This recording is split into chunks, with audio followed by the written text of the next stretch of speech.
Why do you want to work out? What is your goal? The most important thing is that you have a vision, that you have a goal. Because without that vision and without that goal, again, you're drifting around and you're never going to end up anywhere. People don't become successful just by accident. Maybe the guy that found gold in California and started the gold rush, but don't count on that. That's a one in a lifetime kind of a situation. So you got to really have a specific goal, and to me, to have that vision that I want to be Mr. Universe, that I want to be the greatest bodybuilder of all time.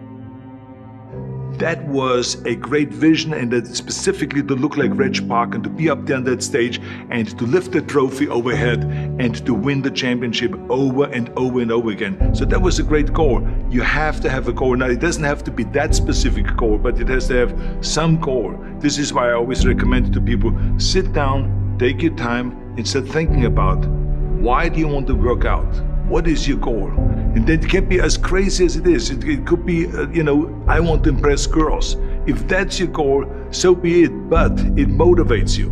It could be that you're emulating a certain, bodybuilder or a certain football player, a certain boxer, whatever it is. Have those pictures put all over the wall like I did when I was a kid.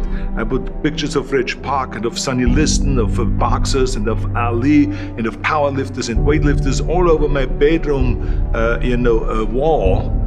So that every day when I go to sleep, every day when I wake up, I look at those pictures and they motivate me. You need that motivation, and then therefore you have this kind of imprint in front of you all the time, and you know exactly what you're chasing. People always come up to me and says, why are you smiling? You're working out 5 hours a day. You're doing the same as the other guys, but the other guys have a sour face. They're pissed off that they have to do another rep or another set or something. I looked forward to another 1,000 reps of sit-ups. I looked forward to another 500 pounds of leg press or squat. I looked forward to doing more and more curls until my arms fall off. Why? Because I knew that every rep that I did and every set that I did and more weights that I lifted, I get one step closer to turning that vision into reality. So I was turned on by that. I was excited. I couldn't wait to get to the gym.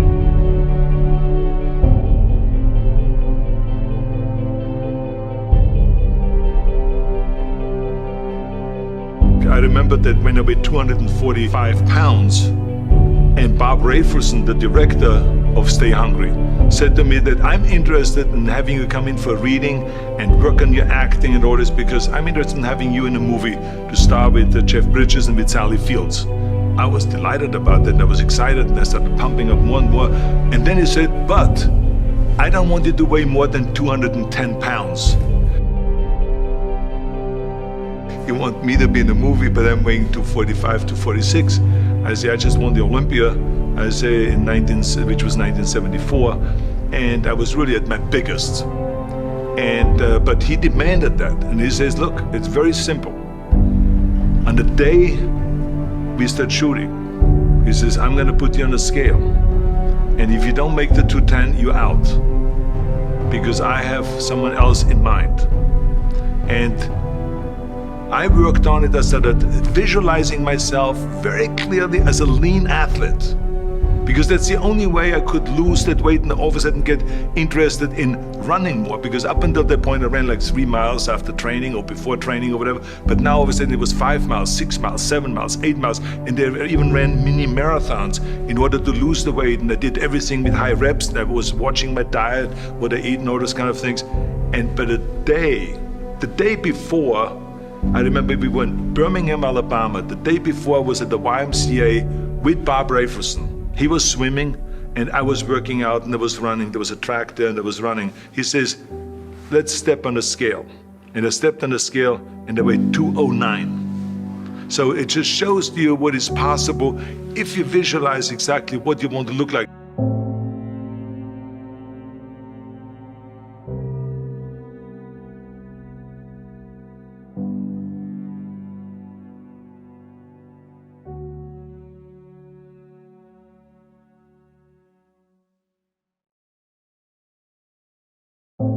And there was no room for any kind of like, well, I can't get my act together or anything like this, because there's only a certain amount of time. But the key thing again is have the clear vision.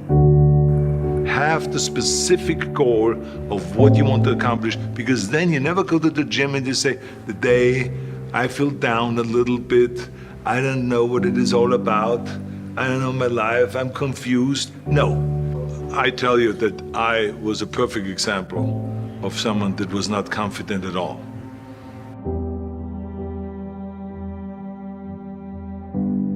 I mean, when I was a kid, I was just like any other kid. I had my hang-ups and problems and all this.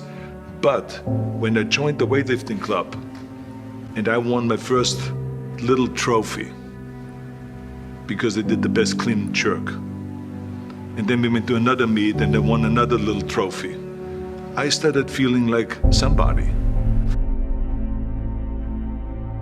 But the bottom line is, everyone can use the same method, because I used it in politics, I used it in making money, I used it in everything that I've done in the movie business. When you have one little victory, little victories add up, and that is what gives you then ultimately confidence. Well, for me, the most important thing always to have a deadline. So when I, for instance, had a competition, and let's say the competition was in the middle of September, and it was now beginning of summer, so there was no more time to screw around. So there was the time now to get going on a diet, to get going with the training, to not slack off at all, because there was a deadline there. The day of the competition, I had to be in the best shape possible. And I knew that if I come to the competition and I lose because I did not schedule my training the proper way, or I didn't have the right frame of mind, or I didn't give everything, literally worked my butt off, I would be just so angry. So I never wanted to be in that situation. So this is why it was very important to pick that time and to say, this is when I have to be in top shape, and then I work towards that. But it's not just with the competition. I mean, it's the same in the movie business. I mean, to me, it was always a big advantage when I said, okay, my movie starts on April 1, and I have now 3 months, so I have to get really in great shape. So you pick those times. It could also be that you have no movie and you have no Mr. Olympia or no Mr. America, no Mr. Universe coming up or any of those things. But you say to yourself, the summer starts in June. I'm gonna go to the beach in June, and at that time I want to be in great shape. So that creates an urgency that makes you really start training hard and taking it seriously. Because if you don't have a specific plan, then you wander around. I mean, you can have, as I've told you many times, the best ship or the best plane in the world, but if you don't have a specific goal where you want to go and when you want to get there, you just drift around and you never get anywhere. So this is why it is so important to create that urgency and have a specific time when you want to be in shape. Well, I mean, look, everyone has a problem with time, but the day has 24 hours and we sleep 6. Now, I know there's some out there that say, whoa, I need 8. Well, I say just sleep a little faster, because the bottom line is we have 6 hours of sleep, 24 hours are available, so you have 18 hours now available to your work, your family, your hobbies, and also to learn something new or to do something new, which could easily be that you want to learn a new language, or that you want to read as a New Year's resolution, I have to read a book every week, or you say, I'm gonna go and reshape my body. So you're gonna go and take this hour out of your schedule and say, I'm gonna train an hour every day. So this is, for most people, a huge challenge, but it is totally doable, I can tell them, because the kind of things that I did when I came to this country, I mean, I went to school, I was working in construction, I was working out my 5 hours a day, I was taking acting classes from 8 o'clock at night to 12 midnight, I was doing all of those things. I wanted to make sure that out of the 24 hours of the day, that I don't waste one single hour. Those hours were too precious. And so there I just want to tell people, don't give me this thing, I have a difficult time with the time and I don't have time for this and I don't have that. You have time, you make the time.